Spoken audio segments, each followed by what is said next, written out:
This video is sponsored by Guacolem, the developers of Lento Modern.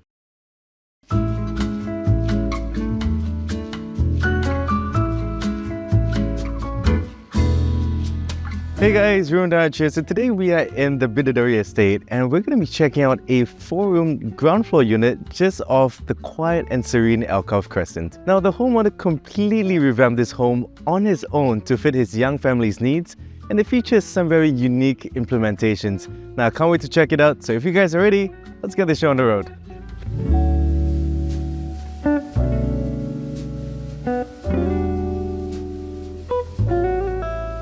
Alright, so let us start off with a quick background of this home. Now this is a 4-room flat that's 990 square feet in size and features 2 bedrooms and 2 baths. Now the homeowner is a couple who moved in October 2021 together with their helper and their son.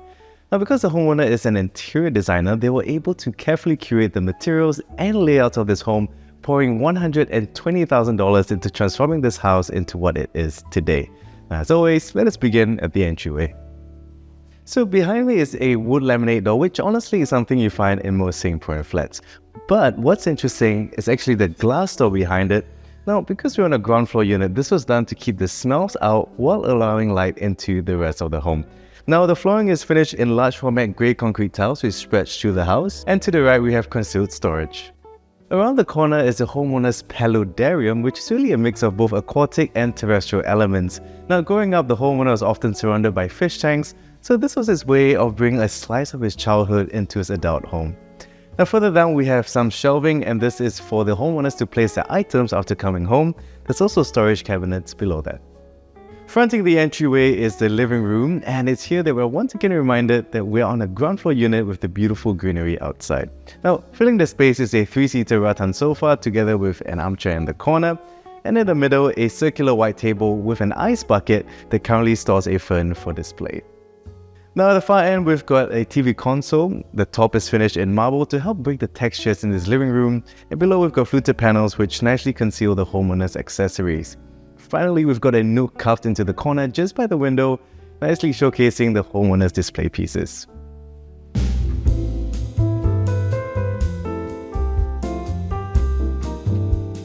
Adjacent to the living area is the dining room. Now, when I first saw this, it hit me with a sense of nostalgia, and it felt somewhat reminiscent of an old-school HDB void deck. But what I later learned is that the split-face H marble table was actually imported all the way from India, and if you look at its leg, it's actually made from recycled staples of train tracks. Now, to complement the look, we have 5 fiber cement chairs which help to further reduce visual clutter in this space. The launch of Lento Modern leads the beginning of Lento's transformation, being the first development introduced in the area. The development offers 605 residential units, and it's the sole development in the Lento area that features an integrated shopping mall as well as direct MRT connectivity, offering convenient access to Orchard, the CBD and East Coast. Just one lift ride away from the residence, the integrated mall offers a range of amenities including a supermarket, childcare center, and a diverse selection of F&B options. Featuring spacious and thoughtfully designed units of 3 to 4 bedrooms, Lento Modern is an ideal option for families seeking to settle in the area for the foreseeable future. So come visit the spacious show flat along Lento Hills Road, and if you'd like to find out more, feel free to click the link in the description box below. Right next to the dining area is the child's bedroom. Now this serves as an extension of the dining area in the daytime, and it's separated by these full-length bifold wooden doors. Now to the side we have a pull-out bed with the wood casing doubling up as a play ledge for the child, allowing him to peer out of the windows as and when he desires. Now to the side we also have built-in cabinetry which stores the kids' clothes and toys. Now because the homeowners find themselves hosting often, they opted to build an open vanity here, allowing the guests to wash their hands after meal times. The vanity is finished in a beautiful Milan stone, and we've got a bin cover subtly set to the side. Incidentally, this is also where you find the common bath. Now it's finished in a darker, more intimate theme, with lovely petra stone adorning the walls, and the curved lights nicely reflect off the beautiful textured surfaces. Now before we check out the master bedroom, let's have a quick look at the kitchen.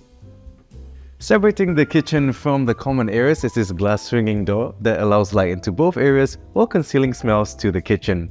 Here we have a partition for the helper's room, and as we come into the kitchen we notice there's a galley layout, so we've got a hob on one side as well as the kitchen sink and electrical appliances on the other. Notice the countertop is finished in brown pulpit stone with a dedicated area for a washer dryer underneath. We also have easily accessible shelving and cabinetry on either end, and it's here that we notice the beautiful banana trees outside, which just kind of makes me feel like I'm in a landed home. Heading into the master bedroom, we find that it's actually been separated into both the rest and study areas. Now, we'll check out the rest areas in just a bit, but one thing I'd like to point out is this full-length glass panel here, which overlooks the dining room and brings natural light into the study. Now, on either end, we have built-in wardrobes as well as a vanity with a marble top. And at the far end, we've got a study table just by the windows where the homeowner often finds himself working till the wee hours of the morning. To avoid disturbing his spouse in the late night, the homeowners opted for a pocket sliding mirror door. Now, this separates the rest areas, and coming in, we've got a low queen-size bed together with marble bedside tables, and this helps to create the illusion of a higher ceiling when the homeowners are lying down. And perhaps the standout here is the bathtub. We've got a niche and shower head fitted on the side. Now, having a plant here also helps to add a tropical feel to the area, and while this is something you don't see really often, I must add that this has been executed really well. So right by it is the master bath, and as we head in, we notice that it's finished in the same dark theme as the common bath we saw earlier. To the side, we've got recessed shelving, and the dark grey tiles help to nicely contrast the black Pietra stone walls. Now, it's also here that you get a window overlooking the greenery, so it looks gorgeous when opened up in the day.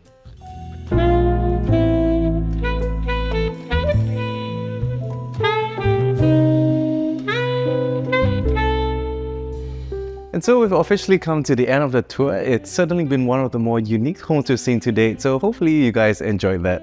Now, if you'd like to find out more about this home, you can head on to stackedhomes.com/editorial. And if you enjoyed the interior of this house and are on the lookout for a designer, you can find that in the link in the description box below. Over time, we're looking for more unique homes to shoot, so if you enjoyed this, do consider giving us a thumbs up, leave a comment down below, subscribe, turn on that notification bell, and we'll see you guys in the next one. Bye bye.